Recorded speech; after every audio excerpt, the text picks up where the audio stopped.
Here we have Apple's 14-inch MacBook Pro.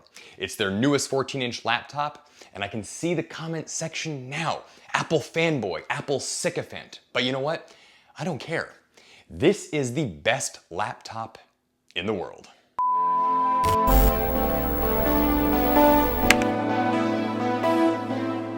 Make no mistake, this computer is not cheap. It starts at $19.99, which you can usually find for a couple $100 less if you float around online. That said though, this particular unit is equipped with 16 gigabytes of RAM, the M1 Pro processor, and a 1 terabyte solid state drive. You really won't want for more. Now, I'm not gonna get into some serious benchmarks with this computer because there are already a ton of videos online showcasing the M1 Pro's performance, or really any of the M1, M1 Pro, M1 Max performance. That said, it is very impressive. And you know, Apple has never really been a gaming company, but you could definitely play games on that. I'll get into that a little bit more later on. But suffice to say that this thing is just super powerful and practically speaking is much stronger than, let's say, the iMac Pro of yore. But if we're gonna go ahead and toss out numbers really quick on Geekbench, this thing got a 1760 single and 11,669 on its multi-core. Now Geekbench basically, what it does is it takes an i3 8th generation processor as the baseline, and then anything above 1,000 from there is how this thing performs. So yeah, this thing it's pretty kick-ass. I mean, again, it will do pretty much anything you want to do, but that's not all what makes a computer good, right? I mean, like, practicality and using something is what makes something good, and that is what this thing really excels at and what I really want to dive deeper into. Basically, Apple just made no sacrifices on this machine, and it is the ultimate expression of a 14-inch laptop, which happens to be my favorite form factor, but it is just unbelievably good to use. And it starts with the LCD screen. So this LCD screen is a 14.2-inch non-touch glossy display that Apple claims can get about 500 nits. Now, we did try to do a brightness test on this display, and we had some varying results, maybe due to some issues with our calibration software. That said, though, this is the brightest screen you will be able to get on a laptop, hands down. You could be under a brightly lit, sunny campus sky, the sun right behind your face with 2 scoops of raisins, and you'd still be able to see on this monitor. It is just absolutely excellent. It has True Tone built in, which is basically Apple's white point calibration, or kind of gives you the most accurate color representation on the screen. It's a 2K panel, what they call their Retina display. XDR, meaning it's extreme dynamic range. This display, oh, and it's 120 hertz, so that means it's their ProMotion display. Everything just sort of seems real and fluid and all that stuff. There were some people online that claimed that they did some response tests on these screens and that they did not perform very well, thus sort of negating the necessity of the 120 hertz ProMotion. But I beg to differ. We were not able to get practically, again, which that's what this channel's about, right? Is practical usage on a machine. And practically speaking, the response times on this thing just doesn't affect you. I mean, when you're editing video or pictures or even playing games and stuff like that, the ProMotion display just looks fantastic. I mean, the colors and sharpness and crispness and brightness and vividness of this display is just second to none. I really cannot stress how good of a panel Apple used. That said, there are some weird quirks. For example, the notch at the top. You can't really see it with the video that's playing, but I'll get some B-roll of it. But Apple decided to basically slap that notch right in, kind of like they did with the iPhone, slap that notch right in the center of the screen. That's what has your cameras and some other sensors built into it. A little bit of a weird thing, but you know what? It doesn't really get in the way. You know, maybe during a game it's a little bit odd, but anyway, it really has not been that disruptive. Point being is that this display is a 10 out of 10. You really just can't get much better than that on a laptop. Now let's talk about speakers, which are always something that most laptops kind of struggle with. The MacBook Pros come with a 6-speaker spatial audio setup, and they're FLAC compatible, and they've got basically like woofer cancellation technology in it, basically meaning that the speakers on this laptop are gonna be one of the most accurate representation of audio that you can have on, certainly on something this small. I don't do speaker tests on this channel because I've always found that it's a little pointless because we're basically playing the speakers through a microphone, which is then being played through your speakers, so it really doesn't make a lot of sense. But take my word for it. The speakers on this computer, they get loud. They're crisp, they're beautiful sounding, they've got highs, mids, and lows. They don't advertise some stupid thing like Dolby Digital Audio or Sound by AKG, anything like that. No, they are just fantastic, fantastic speakers. They sound even better in the 16-inch model because they're of course able to put bigger speakers in there. But for a 14, I really don't know the voodoo that Apple used to get that kind of sound out of a 14-inch laptop. It is just, again, for best 14-inch laptop speakers on the market, and pretty much beats just about everything else other than its 16-inch older brother. Pretty much just beats about everything else on there as well. The spatial audio is kind of, some people might say it's a little bit gimmicky, but the point is that if you're doing things like podcasts and audio production and all of those pro level things, these speakers are just fantastic. I mean, audiophiles, you will want a set of headphones, sure, for the most beautiful representation of sound. But this is one of those things where you could edit a video, a song, stuff like that on these speakers if you couldn't get a pair of headphones, and it would just be great. Listening to music, I have literally sat on the other side of the room, played a song for my wife, opposite side of the room. She could hear it just fine. You cannot do that with pretty much any other laptop speaker. So speakers get 10 out of 10. Now let's talk about the keyboard. It is backlit. This is Apple's latest, they call it their Magic Keyboard. It's their latest iteration of their laptop keyboards. Suffice to say that it is basically fantastic. I am not as accurate on this laptop keyboard as I am on other PC-based keyboards. It's a little bit strange. But that said, the response and tactileness and the feeling of this keyboard is just great. The keys are full size, they feel good to type on. They're responsive, I mean, they just do what you want them to do. So I can't really explain the accuracy thing. I think I got something like 95 words per minute. I have done better on other computers. But they made the F1, they got rid of that stupid function thing at the top, the little screen, I can't even think of the name of it. They got rid of, they gave you F1 through F12 keys again, which was awesome. I'm really glad that they brought those back. They're full size. Has a touch ID sensor on it as well, which also acts as kind of like the power button. But all in, this keyboard is great. I also am pretty partial to the black background on the keyboard. I know that was kind of a polarizing thing and not a lot of people like that. I think it looks kind of cool, but that said, I also love that it's black keycaps with white lettering. Can't go wrong there. Yeah, keyboard gets a 9 out of 10. And again, only because of the accuracy thing, I guess. Couldn't really figure that out, but nevertheless, it's great. It's a great keyboard. Now let's move on to the trackpad. Apple's trackpads for the last decade, basically, have been the best out there. They started with these massive trackpads on their MacBook Pro lineup. They brought it over to the MacBook Airs even, and they continue to give very, very large, incredibly responsive Force Touch trackpads. They're multi-gesture, they're smooth, the mouse doesn't ghost, or the mouse cursor doesn't ghost. Everything about this trackpad is the baseline of what other laptops should have. For some reason, most laptops never quite accomplish it. But we are actually going to do a separate video on the success of Apple's Force Touch trackpad. But the cool thing about it is it's made of glass, so it doesn't wear down as easy. There are some exceptions to that, but it doesn't wear down as easy. And it doesn't have a physical button. When you tap on the, like for example, if you have the computer off and you press down on it, you won't feel anything. But they have managed to make it to where, like, when the computer is on and responding and you touch the trackpad, like you push in on it, it gives you a little, it makes it feel, I mean, it feels like you are pressing a damn button. It is almost indistinguishable. And that successful formula has been going on in Apple's laptops for, again, about the last 10 years, and it is just fantastic. Trackpad gets a 10 out of 10. I mean, Apple should license out the trackpad to other companies. I'm sure they won't, but nevertheless, perfect trackpad. Now let's talk about features on this little guy. First off, it is the 14-inch form factor. Once again, my absolute favorite. The amount of horsepower that this thing has in here is just, it's incredible. There are some curiosities though with stuff that Apple decided to leave out. It does come with the Touch ID sensor built in, so basically that offers a quick way to log into macOS. And of course, if you have an Apple Watch, you can use like the Apple Watch to like recognize that you're logging into macOS as well, make it a little bit quicker to log in.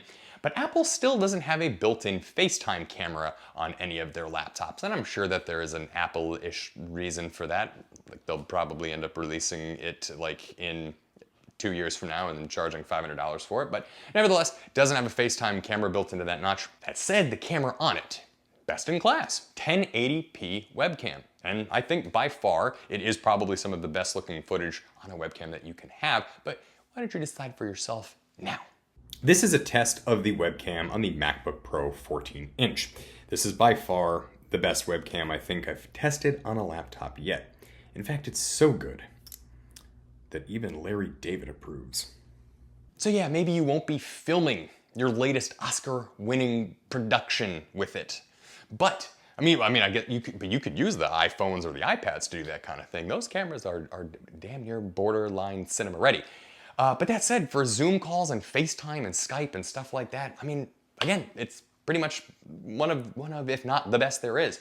It does have a Wi-Fi 6 built in. It's got Bluetooth built in it as well. Again, the display is True Tone, XDR, and again, the speakers are spatial audio. It has all of course, the features that sort of come hand in hand with like Mac OS, which again, not necessarily a bad thing.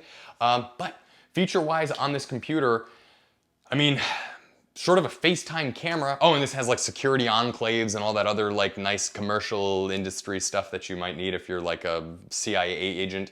So we're gonna go ahead and give the features on it probably like a 9 out of 10 as well, because again, really, other than a FaceTime camera or, I don't know, like brushing your teeth for you or folding your laundry, I'm not really sure what else they could have added to this. It does it all. Now let's talk about the mobility of the MacBook Pro 14.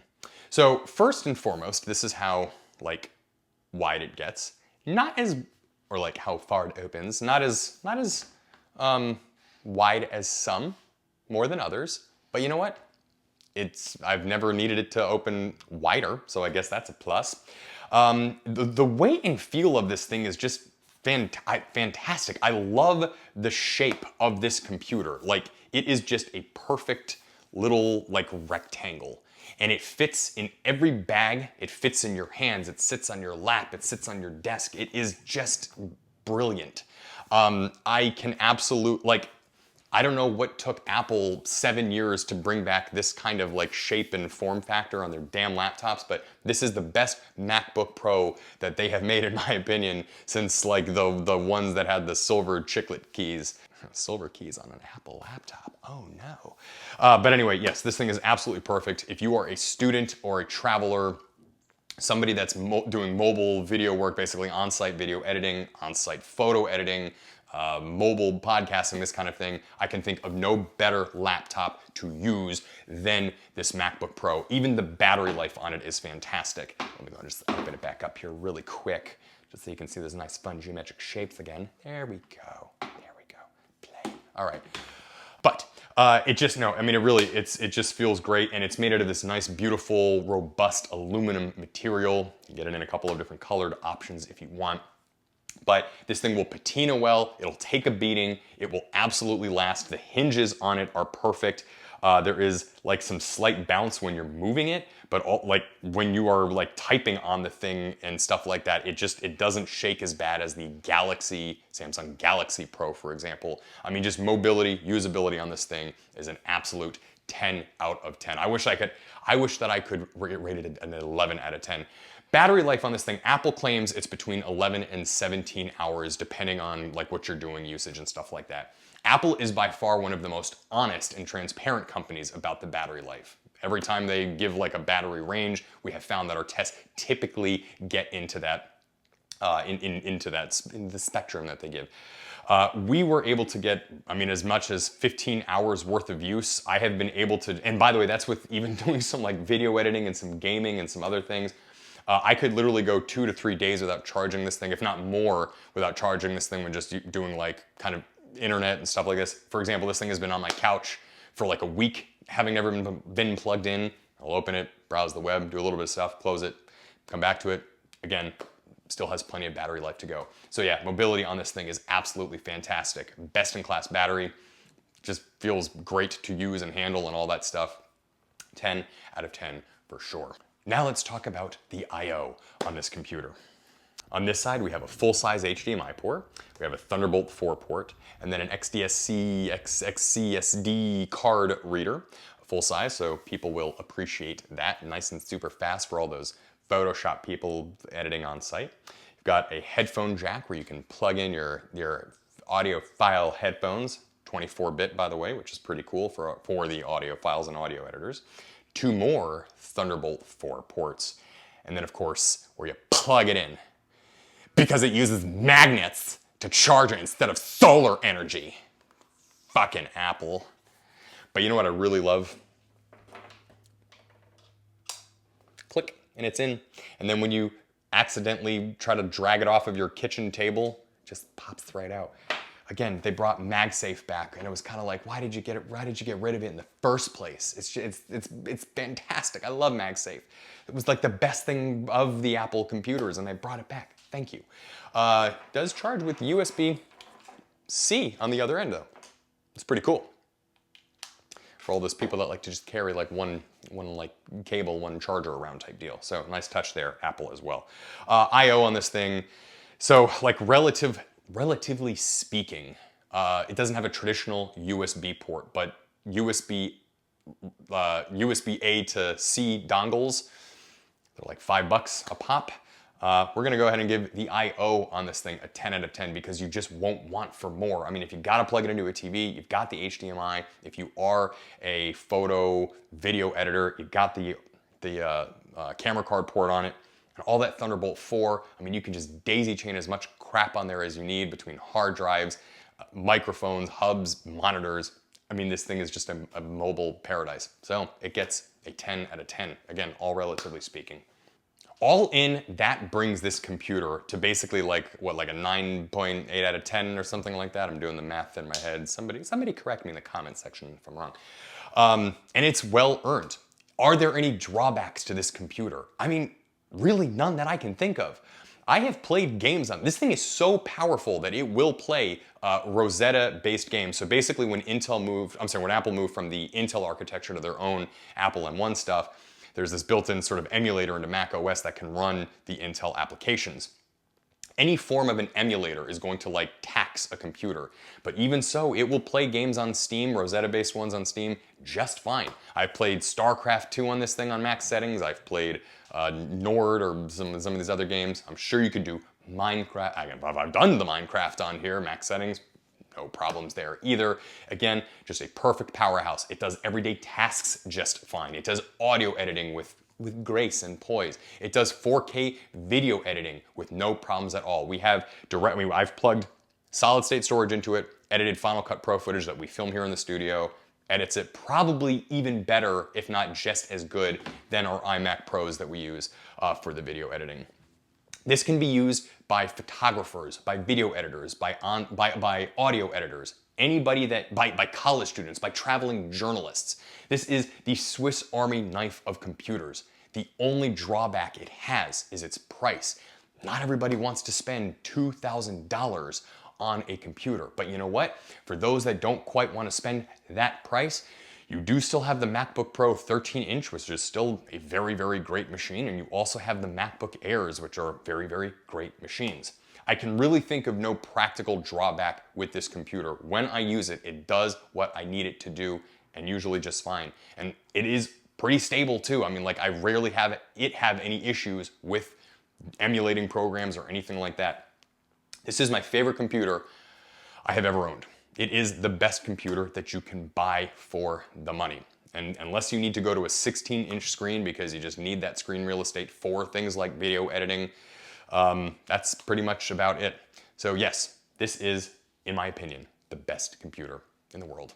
If you have any questions, comments, your own opinions of what you think is the best computer in the world, feel free to trash us in the comments section. Please like and subscribe. Please tell your friends about this channel. And if you decide that you want to buy one of these puppies, if you wouldn't mind clicking on that affiliate link, it helps us a lot. Anyway, we really appreciate you guys watching. We will be back with another video really soon.